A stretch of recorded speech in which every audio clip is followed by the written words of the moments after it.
এই বাড়ির বউটার অবস্থা হয়েছে আমাদেরই মতো।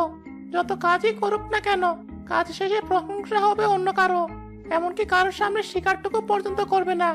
মনটা চায় এই বুড়ি যখন ভাত খায় ওর ভাত আমি উধাও করে দেই। ঠিক বলেছিস দাদা, আমাদের অবদান যেমন কেউ স্বীকার করে না, তেমনি বউটার অবদানও স্বীকার করে না। দেখলি না, সারাদিন পানি রাখে আমার ভেতর, অথচ মেহমান আসলে আমার কাছ থেকে পানি ঢেলে নিয়ে যায় ঝগে। আমাকে কেউ দেখে না। ওর গলা শুকিয়ে যখন আমার কাছে পানি খেতে আসে, আমারও মন চায় সব পানি ফুটো দিয়ে বের করে দেই।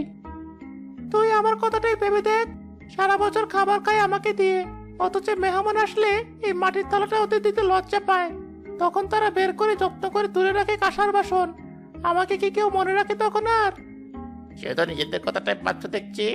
এই যে আমার কথাটা ভাবো, আগে আমাকে দিয়ে ঘরটা ঝাড়তো, তার কিছুদিন পর থেকে উঠান পরিষ্কার করতো। এখন তো আমাকে রাখে গোয়াল গড়ে, দুদিন পর হয়তো ফেলেই দিবে।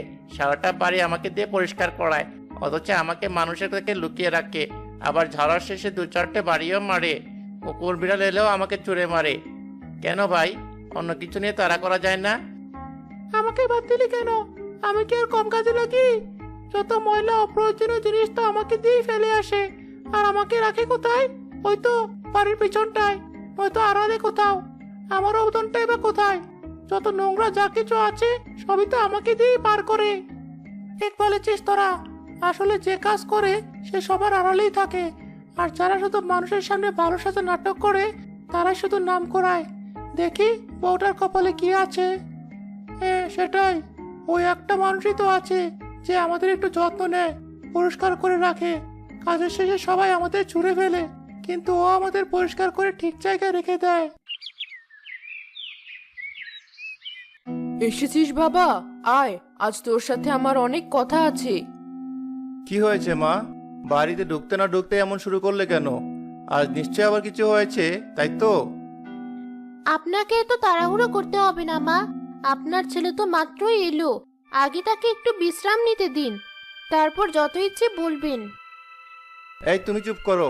আমার মা আমার সাথে কথা বলতে চেয়েছে, তার মাঝে তুমি কেন কথা বলছো শুনি? তোমার সাহস দিন দিন বেড়েই যাচ্ছে, তাই না? আর একটা কথা তুমি বলবে না? মা বলো, কি হয়েছে? কি কথা বলবে তুমি? দেখ, তোর সামনেই তোর বউ আমার সাথে কেমন ব্যবহার করছে। তাহলে তুই না থাকলে কেমন ব্যবহার করে চিন্তা করেছিস? আমি আর তোর বোনটা প্রতিদিন তোর বউয়ের এমন ব্যবহার আর সহ্য করতে পারছি না। এখন তো তোর বউ প্রতিবেশীদের সামনেও আমাকে অপমান করছে। এসব আমি কি শুনছি তনু? তোমার থেকে আমি এসব আশা করি না।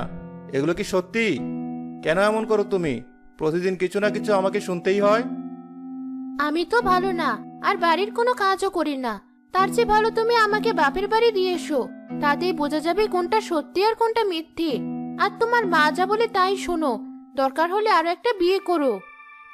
হ্যাঁ তাই কর, ওই মুখপুরি গেলেই আমি বাঁচি। ওর চেয়ে ঢের সুন্দরী দেখে বড়লোক ঘরে আমি বিয়ে দেব তোকে। কাজ জানা, আদব কায়দা জানা মেয়ে দেখেই আনবো আমি, যে আমাদের অনেক যত্ন করবে, সম্মান করবে। মা, আমি ওকে কাল ওর বাপের বাড়ি দিয়ে আসবো। তুমি এবার থামো। আর আমার বিয়ে নিয়ে তোমাকে ভাবতে হবে না। আমি আর বিয়ে করব না। বিয়ের শখ আমার মিটে গেছে। হ্যাঁ তা তো করবি না, তোকে তো তাবিজ করেছে ওই মেয়ে, পানি পড়া খাইয়েছে তোকে, এজন্য আর মায়ের কথা শুনছিস না। না মা, আপনি একটু ভুল বলছেন। তাবিজ করার দরকার হলে আগে আপনাকেই করতাম, যেন আমার পিছনে আর পড়ে না থাকেন। সেটাই যখন পারেনি, এটা করে আর অযথা সময় নষ্ট কেন করব? শুনেছিস তো তোর বউয়ের কথা, মুখে মুখে তর্ক করে শুধু।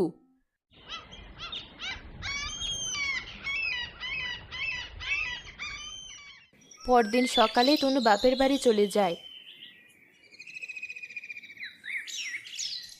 মা, আমার জন্য একটু মুড়ি মাখার চা করে দিয়ে যাও তো।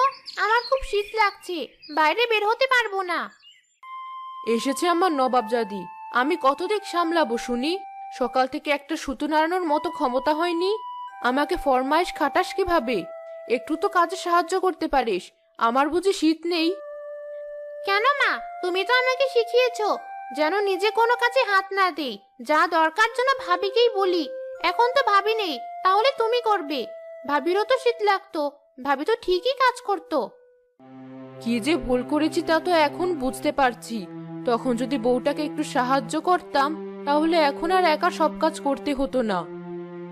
তুমিই তো ভাইকে বলে ভাবিকে বাপের বাড়ি পাঠালে, এখন পারলে ভাবিকে বাড়িতে ফিরিয়ে নিয়ে এসো। আর এখন থেকে আমরা দুজনেই ভাবিকে কাজে সাহায্য করব। হ্যাঁ, ঠিক বলেছিস। আজই আমি শফিককে বলবো বৌমাকে বাড়ি ফিরিয়ে নিয়ে আসতে। শাশুড়ি তার ছেলেকে বলে পরের দিনই বৌমাকে বাড়ি নিয়ে আসে।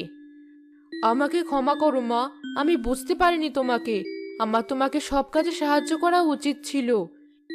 হ্যাঁ ভাবি, আমিও এখন থেকে তোমাকে সাহায্য করব, আর তোমাকে ফরমাইশ করব না। এরপর থেকে তনু তার শ্বশুর বাড়িতে সুখে শান্তিতে সংসার করতে লাগলো।